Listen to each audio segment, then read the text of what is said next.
केवल आपके ही प्रेम का अधिकारी नहीं था देवी, वो मेरा भी पुत्र था। और ये जानते हुए भी आपने उसका वध कर दिया। ये सत्य है कि मैंने उसे पहचान लिया था, पर बहुत प्रयास करने के बाद भी वो मुझे पहचान नहीं पाया।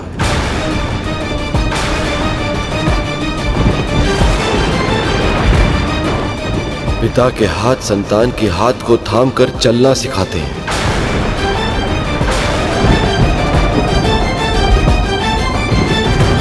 पर मेरे इन हाथों से उसका वध हो गया।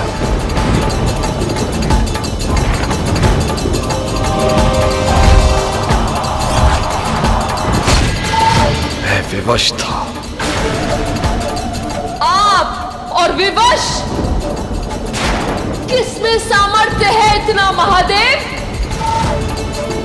किसने विवश किया आपको? स्वयं हमारे पुत्र ने।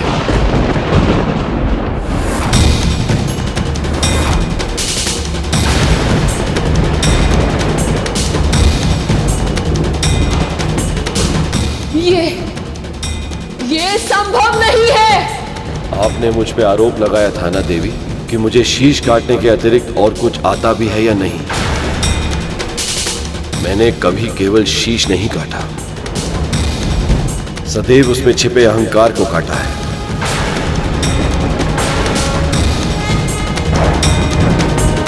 फिर चाहे वो ब्रह्मदेव हो या प्रजापति दक्ष,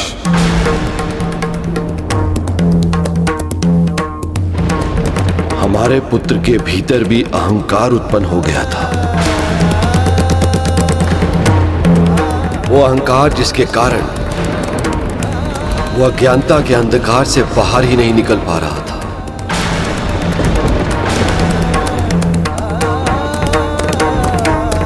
नंदी, श्रृंगी, देवराज इंद्र, यहां तक कि स्वयं ब्रह्मदेव और सखा विष्णु ने भी उसे मेरा परिचय देने का प्रयास किया,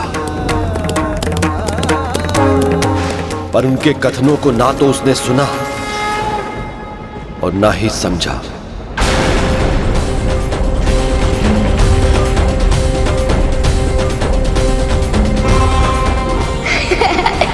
जाकर जल में अपना प्रतिबिंब देखो। कोई भिक्षु या बैर रुपये रखते हो? बालक, तुम्हारी उद्दंडता अब सीमाएं तोड़ रही है। जब अहंकार बुद्धि पर हावी हो गया था और वह चालता विवेक पर भी, तब उन्होंने ब्रह्मा जी का शीश काट दिया था। ऐसे है हमारे महादेव। वैसे ब्रह्मदेव, आपको मुझे उपदेश देने का या उद्दंड देने का अधिकारी क्या है? अपनी उद्दंडता भूल गए? बालक, तुम्हें ऐसा नहीं कहना चाहिए। मुझे क्या कहना चाहिए और मुझे क्या नहीं कहना चाहिए, वो सिखाने वाले आप कौन होते हैं? पर क्यों हुआ ये?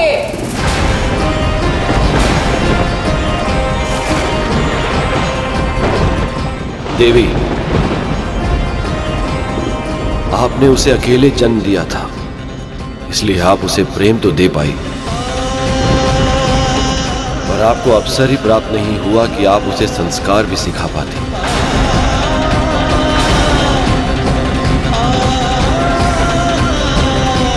और बिना संस्कारों के अहंकार दूर होना यह संभव नहीं था।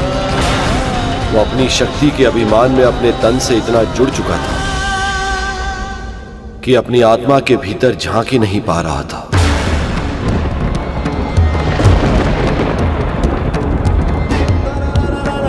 अगर झांक पाता तो समझता कि मैं उससे और वो मुझसे अलग नहीं है।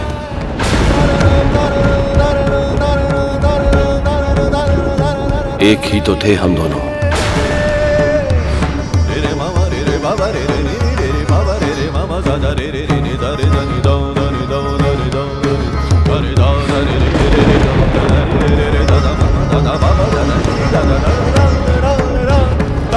इस सृष्टि के हर प्राणी में आत्मा के रूप में मेरा ही तो वास है। और वैसे भी शिव शक्ति से अलग नहीं है।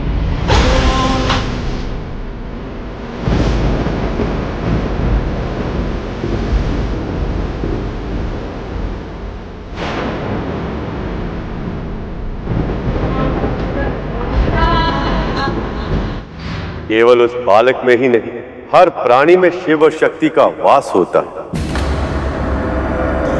पर जब तक मनुष्य के मस्तक पर अहंकार हावी होता है, तब तक वो मैं, मेरा और मुझसे के माया जाल में फंसा रहता है। इस सत्य का अनुभव ही नहीं कर पाता कि तन से मोह व्यर्थ, क्योंकि भक्त और भगवान, आत्मा और परमात्मा एक ही है। तो फिर गुरुदेव, हम साधारण मनुष्य अपने भीतर छुपे परमात्मा को कैसे ढूंढ सकते हैं? नश्वर प्राणियों के लिए अपने मन को केंद्रित करके उनके भीतर विद्यमान परमात्मा के साथ एकाकार करने के लिए सबसे सरल उपाय प्रभु के नाम का जाप करना, ध्यान करना। ध्यान व्यक्ति को स्वयं के समीप लाता है और इस प्रक्रिया से वह अपने आप ही परमेश्वर के निकट पहुंच जाता है। जब महादेव ने इस तरह समझाया तो माँ ने क्या कहा गुरुदेव? क्या वो भगवान शिव की बात मान गई? यही प्रश्न वहां पे उपस्थित सभी देवताओं और प्रभु विष्णु के मन में भी कौंध रहा था।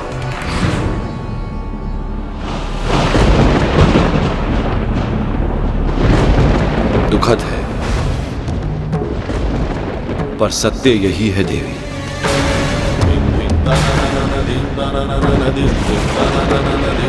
हमारे पुत्र के भीतर अहंकार इतना बढ़ चुका था कि सत्य उसके समक्ष था, पर वो उसे ना तो देख पा रहा था, ना सुन पा रहा था, ना ही अनुभव कर पा रहा था।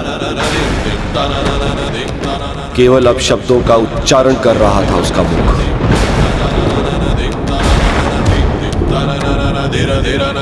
इसी अहंकार से उससे मुक्त करने के लिए मुझे उसका शीश भस्म करना पड़ा।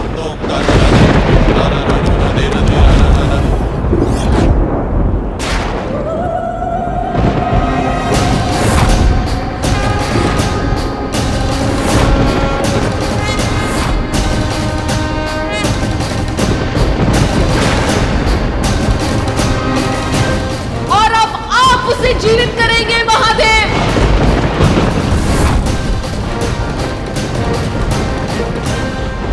मेरे पुत्र के अहंकार का समाप्त होना आवश्यक था, पर उसका अस्तित्व ही समाप्त हो जाए, ये मुझे स्वीकार नहीं है महादेव।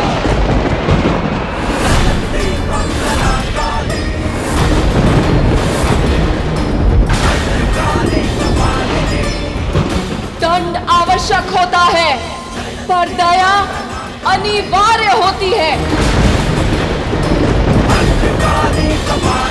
हर एक को अपनी भूल सुधारने का अवसर मिलना ही चाहिए। हमारा पुत्र भी इसका अपवाद नहीं बनेगा। आपको उसे जीवित करना ही होगा महादेव। आप पिता हैं तो मैं इस संसार की जननी हूं, मां हूं मैं।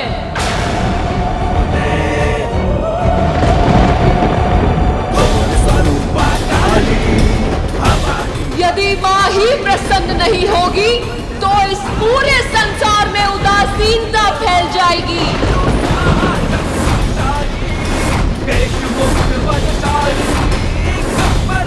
यदि आप चाहते हैं कि विश्व में जीवन फले फूले, प्राणियों में प्रसन्नता का संचार हो, तो आपको मेरा पुत्र लौटाना होगा महादेव।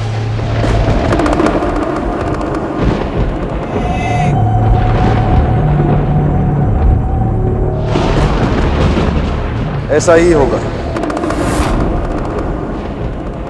आपको आपका पुत्र अवश्य मिलेगा।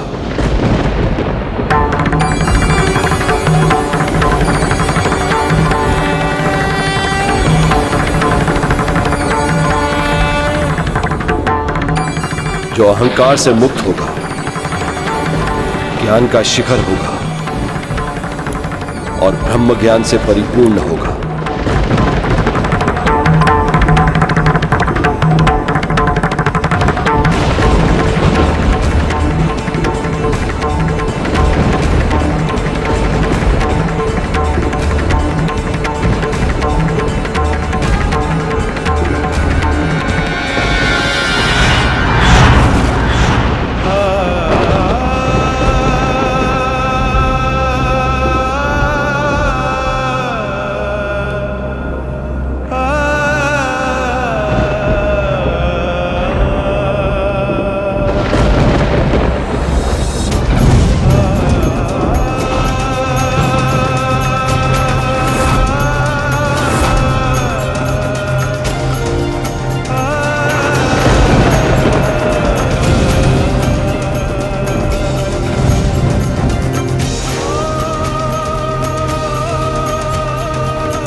धन्य हैं माँ, आप धन्य हैं।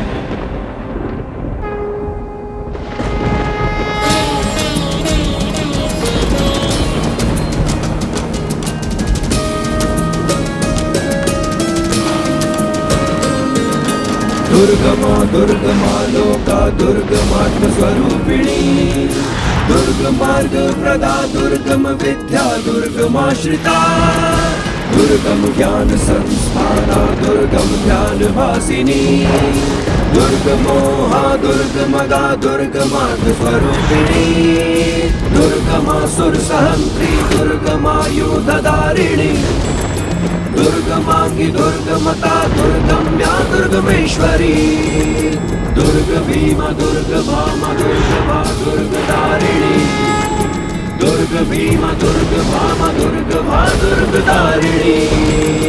नमो वैष्णवी मान्यस्तु मया मामा मानवः,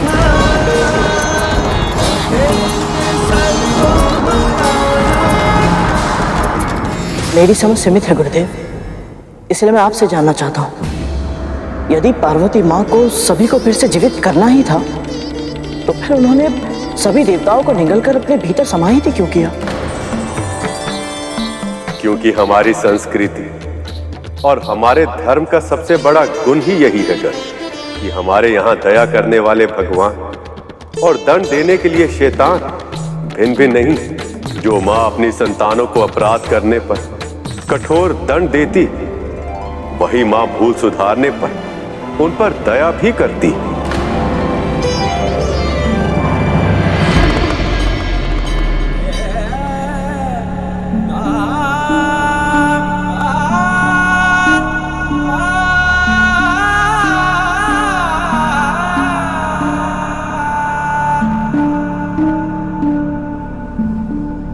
प्रिय, विश्वास कीजिए, देव ऋषि नारद ने आपके पुत्र को दीर्घायु होने का आशीर्वाद दिया था, और आप तो जानती हैं, एक महर्षि का आशीर्वाद कभी व्यर्थ नहीं जाता। इस बालक का जन्म जितना विशेष है, इसका जीवन भी उतना ही विशेष है, और मुझे पूरा विश्वास है इसकी जीवन यात्रा बहुत ही रोचक और दीर्घ होगी।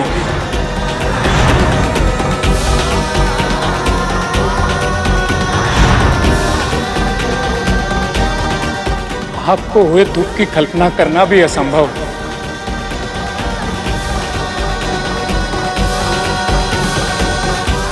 मां, महादेव,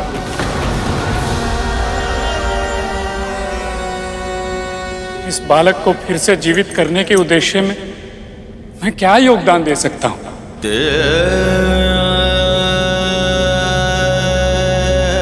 इसका वही निर्दोष मुस्कुराता हुआ मुख देखने के लिए जो भी आवश्यक होगा मैं वो सब करूंगा।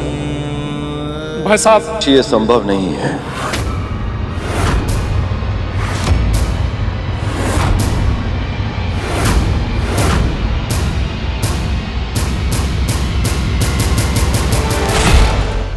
आपके कहने का अर्थ क्या है महादेव? अभी अभी तो आपने कहा था कि आप मेरे पुत्र को जीवित करेंगे। आपका पुत्र अवश्य जीवित होगा पार्वती, मेरा वचन मिथ्या नहीं जाएगा। पर इसका वही शीश वापस नहीं आ सकता।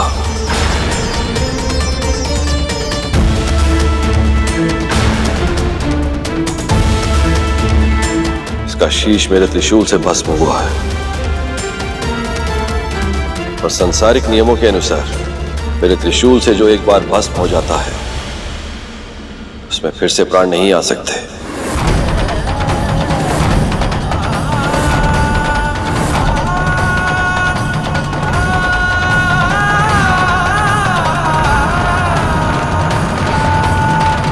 मैं जानती हूं कि तन से मोह व्यर्थ है महादेव, पर फिर भी उसकी किसी और रूप में कल्पना करना मेरे लिए संभव नहीं है। आप उसको किसका शीश देंगे? उसकी आकृति कैसी होगी? क्या उसका मुख देखकर मेरे भीतर मां की ममता जाग पाएगी?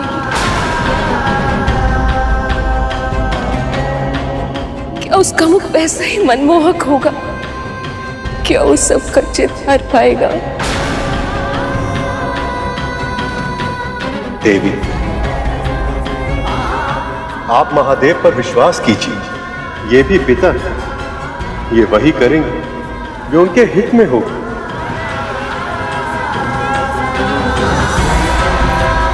हाँ सखी, आपको और हम सबको विश्वास रखना होगा, धैर्य का परिचय देना होगा, ताकि महादेव अपने कार्य पर ध्यान केंद्रित कर सके।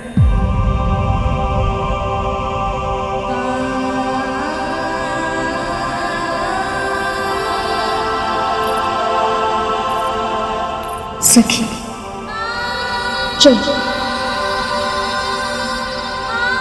चलो सखी।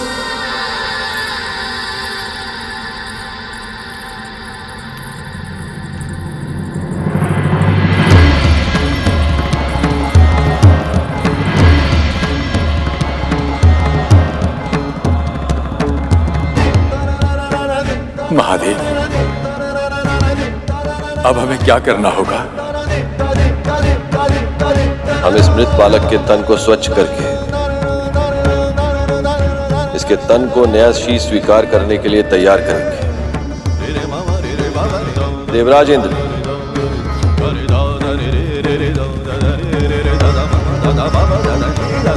आप और अन्य देवतागण एक ऐसे शीश का प्रबंध कीजिए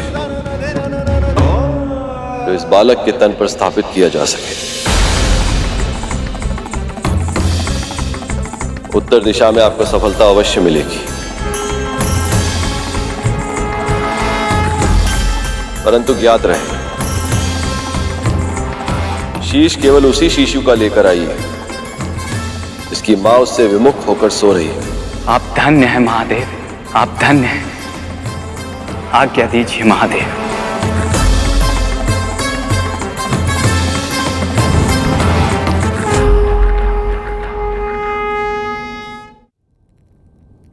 परंतु गुरुदेव, महादेव ने ऐसे बालक का ही शेष क्यों मांगा जिसकी मां उससे विमुख होकर सो रही हो? क्योंकि शैशव अवस्था में किसी भी बालक को केवल अपनी माँ के स्नेह की आवश्यकता नहीं होती गुरु। उसे जीवित रह पाने के लिए अपनी माँ की देखभाल की, उसकी सतर्क दृष्टि और सुरक्षित वातावरण की भी आवश्यकता होती है। पर यदि किसी नवजात शिशु से उसकी माँ ही विमुख होकर सो जाए तो फिर उस शिशु का बचना संभव ही नहीं। ऐसा आप शिशु कौन था गुरुदेव, और कहाँ मिला वो?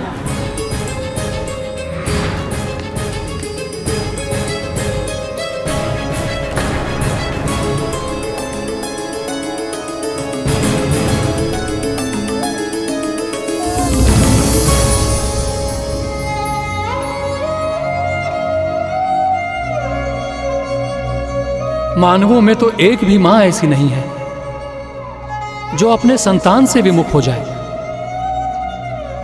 कहां मिलेगा ऐसा शिशु?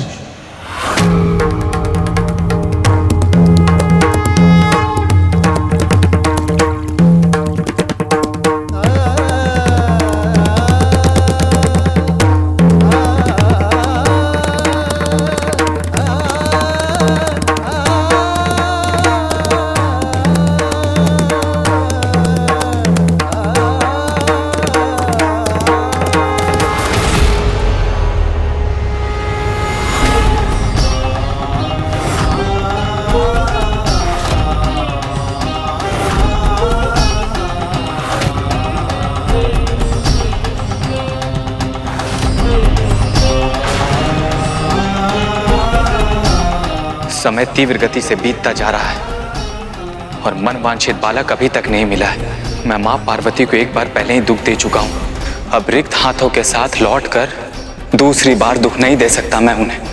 पर जिसका आदेश महादेव ने दिया है, कहां ढूंढूं ऐसे बालक को?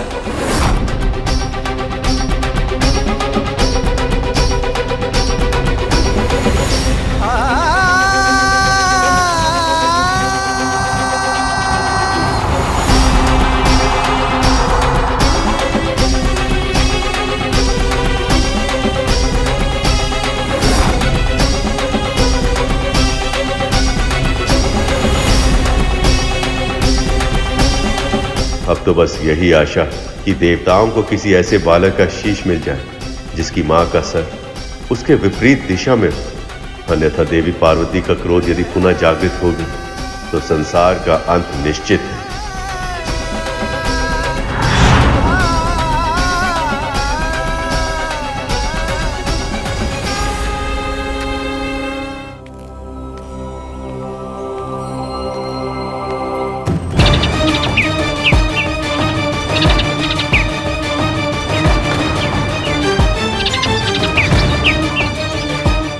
शब्द शैली, वाक्य विन्यास और व्याकरण से अनभिज्ञ हैं ये। फिर भी देखिए प्रेम की भाषा भली भांति जानते हैं ये पक्षी।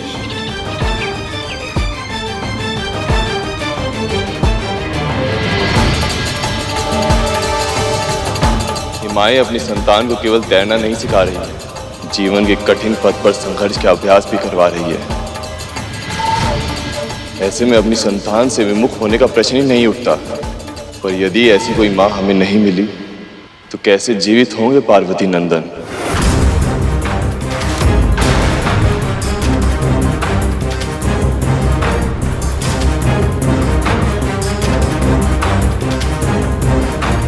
ये चमकती हुई किरणें, ये अवश्य ही सूर्यदेव का कोई संकेत है।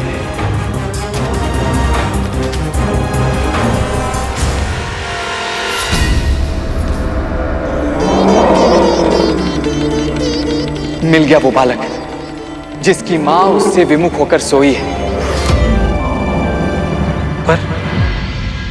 पर यह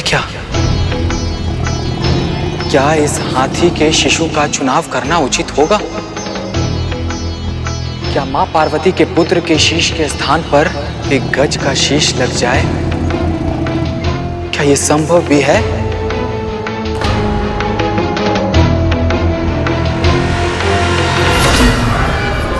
संदेह की आवश्यकता नहीं देवराज। इस शिशु का जन्म ही अल्पायु के साथ हुआ है, अर्थात इसके जीवन में इतनी ही सांसें लिखी थी।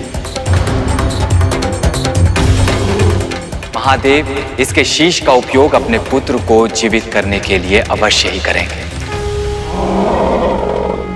आगे बढ़िए यमराज, आगे बढ़िए और अपना कार्य पूरा कीजिए।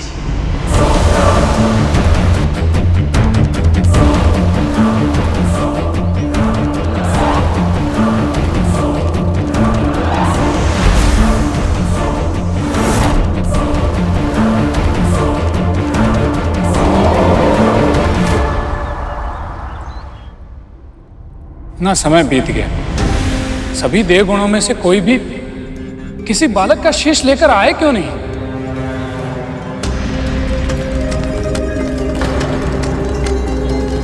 देवराज,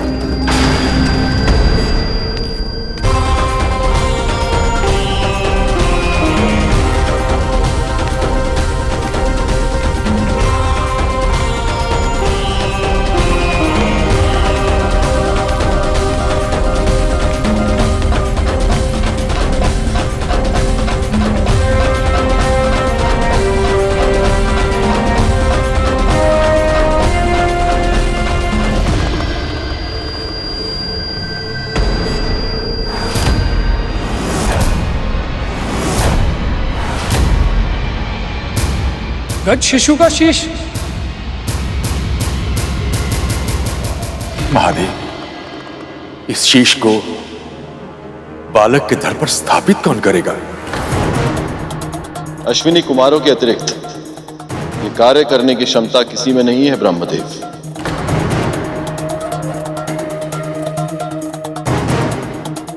उन्होंने औषधि शास्त्र और शल्य चिकित्सा स्वयं महर्षि दधीची से सीखी।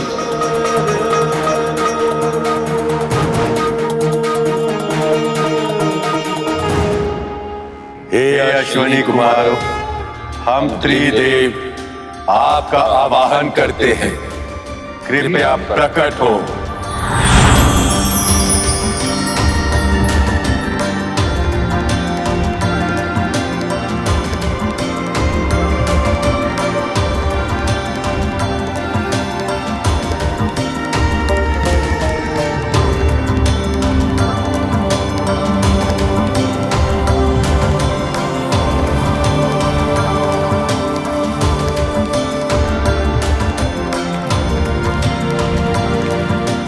आपकी आज्ञा का पालन होगा प्रभु।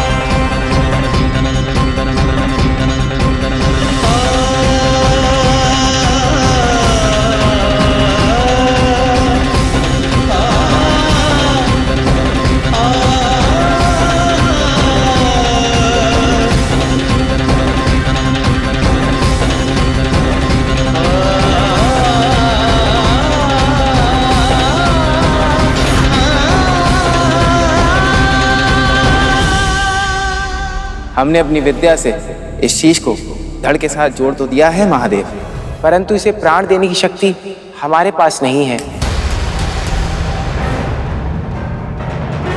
यह कार्य आप और मां से ही संभव है।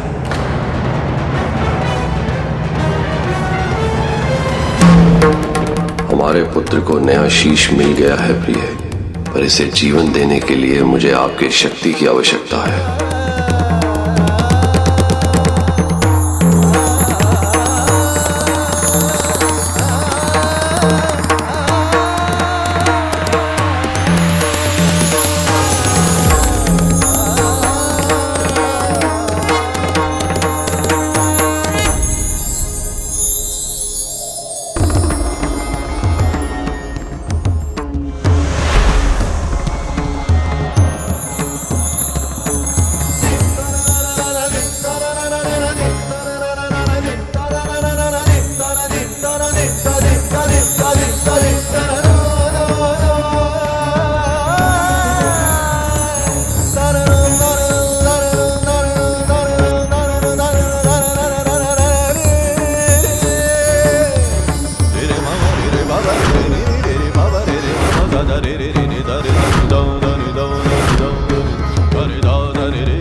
पुत्र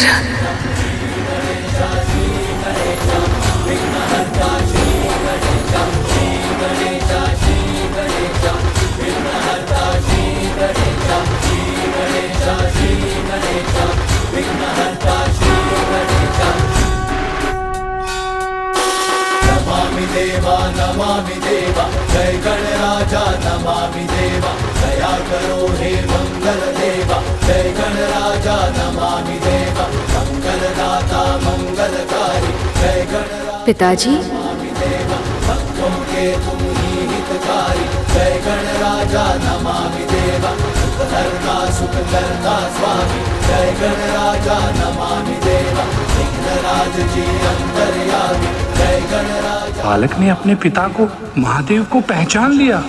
नारायण नारायण।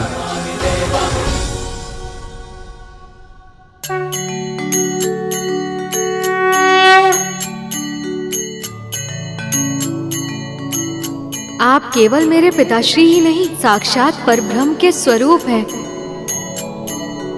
सभी ने मुझे समझाने का प्रयास किया था, पर मैं समझ ही नहीं पाया। अपनी मूर्खता में आपका कितना बड़ा अनादर किया मैंने। मुझे क्षमा कर दीजिए पिताश्री। अपने अतीत को स्मरण करके अपने वर्तमान को दुखी मत करो पुत्र। विनम्रता के गुण से युक्त होकर तुम्हारा नया जीवन हुआ है। अब तुम और भी ज्ञानवान हो। सृष्टि के रचयिता और पालनहार को भी पहचान नहीं पाया मैं।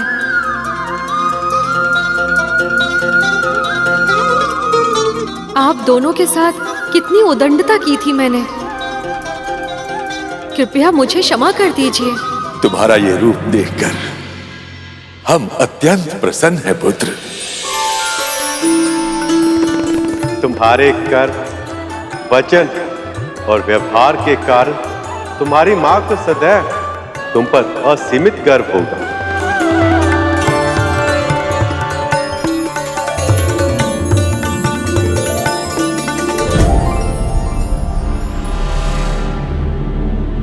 कौन सा मुख लगा होगा मेरे पुत्र को? कैसा दिख रहा होगा वो? कैसे सामना करूंगी मैं उसका, उस नए अपरिचित मुख के साथ? माँ आ गई।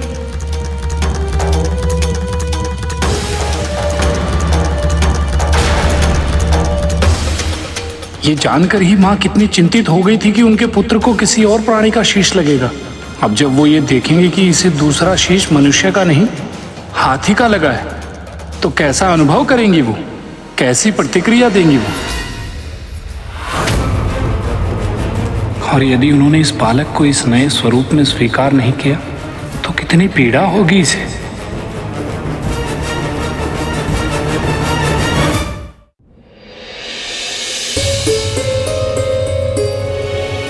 सखी, क्या हुआ?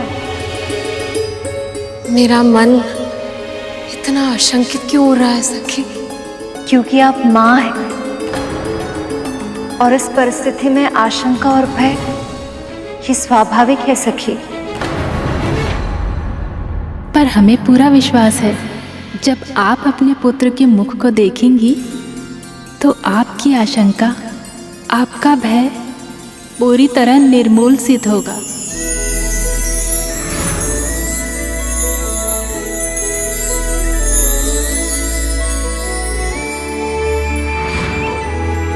जब वो आपको माँ कहकर पुकारेगा, सब कुछ भूल जाएंगे आप, सब कुछ। माँ, माँ,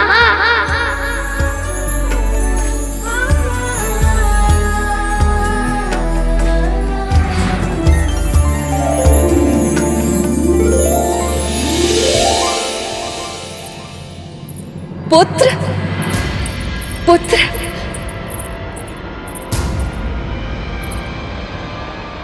स्वामी, मेरा पुत्र।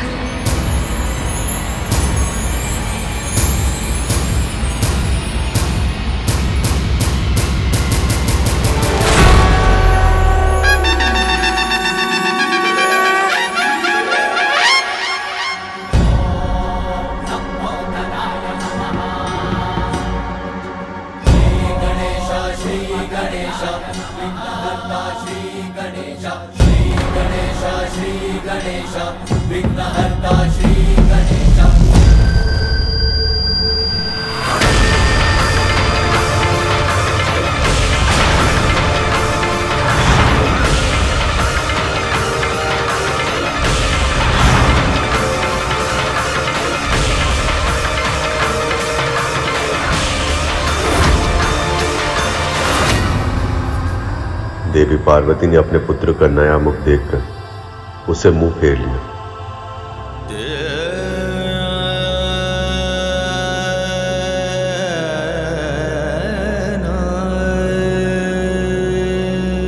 माँ,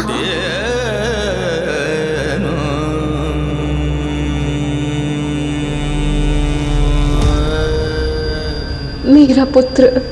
हाँ माँ, मैं आपका ही पुत्र हूँ, आपके हृदय से जन्मा हूँ।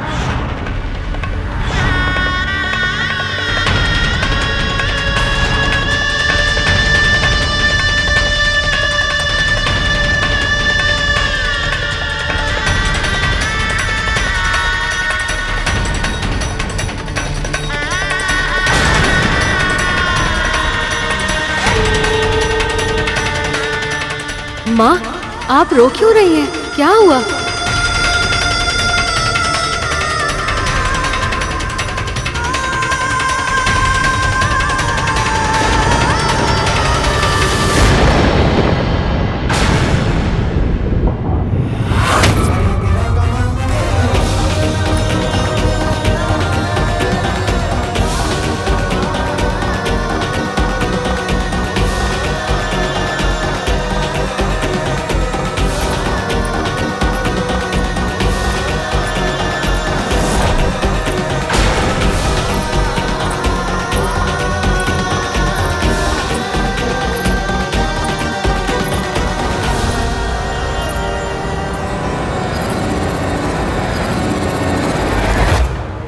इस बात का भय था वही हुआ।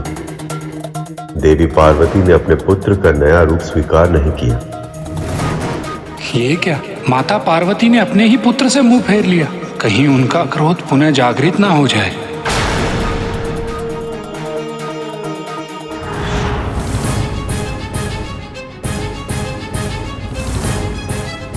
परंतु गुरुदेव, माँ पार्वती का पुत्र फिर से जीवित हो उठा। इससे अधिक प्रसन्नता की बात और क्या हो सकती है? तो फिर माँ पार्वती ने प्रभु गणेश को उनके नए स्वरूप में स्वीकार क्यों नहीं किया?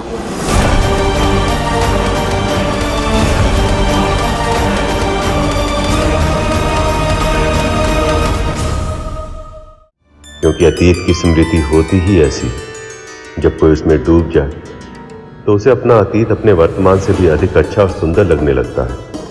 माँ पार्वती भी इसी भावना का अनुभव कर रही थी। तो फिर वो अपने इस अंतर्द्वंद से बाहर कैसे निकल पाई गुरुदेव? माँ पार्वती अपने पुत्र को उसके नए स्वरूप में स्वीकार कर पाती, इसके लिए पहले उस बालक को अपने नए स्वरूप को पहचानना और उसे पूरे मन से स्वीकार करना आवश्यक था।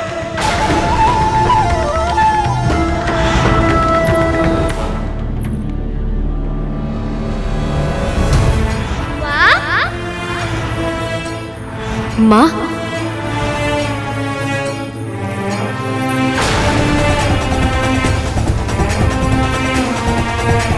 सखी,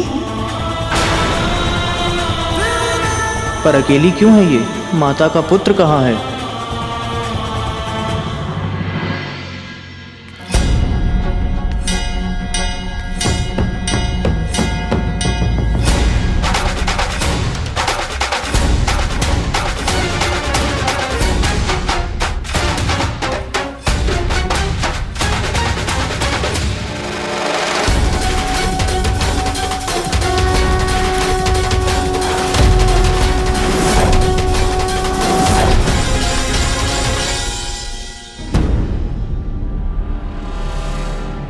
ये रूप मिला है बालक को।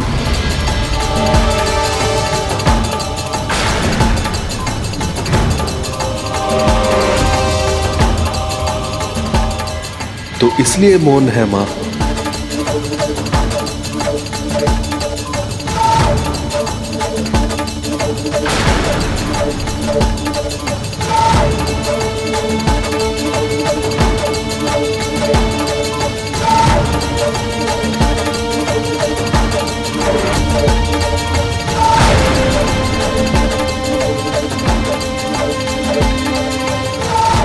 ये क्या?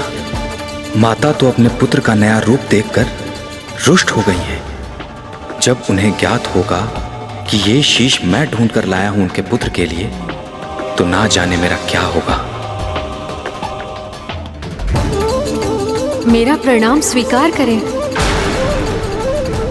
क्या आप मुझसे रुष्ट हैं माँ? माँ, आप मुझे छोड़ के बाहर क्यों आ गई? माँ मुझसे मुंह क्यों फेर रही हैं? कहीं मुझसे कोई भूल तो नहीं हो गई?